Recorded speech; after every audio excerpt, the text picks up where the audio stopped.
સંકલ્પ યાત્રાના આગમન પૂર્વે સમગ્ર નગરમાં સ્વચ્છતાનું ધોરણ ઊંચું લાવવા નગરપાલિકાઓના પ્રાદેશિક કમિશનર ડીડી કાપડિયાના માર્ગદર્શન અને દેખરેખ હેઠળ સ્વચ્છતા હી સેવા કાર્યક્રમ અંતર્ગત સમગ્ર શહેરમાં સઘન સફાઈ ઝુંબેશ હાથ ધરવામાં આવી હતી।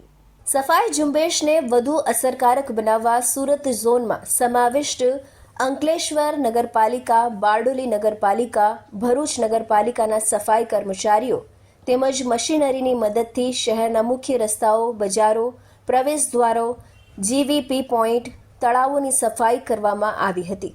શહેરની સુંદરતામાં વધારો થાય તે માટે ડિવાઇડરોનું રંગકામ, શહેરની જાહેર પ્રોપર્ટીની દિવાલો પર રંગકામ કરી આકર્ષક ચિત્રકામ કરી સિટી બ્યુટિફિકેશન કરવામાં આવી રહ્યું છે।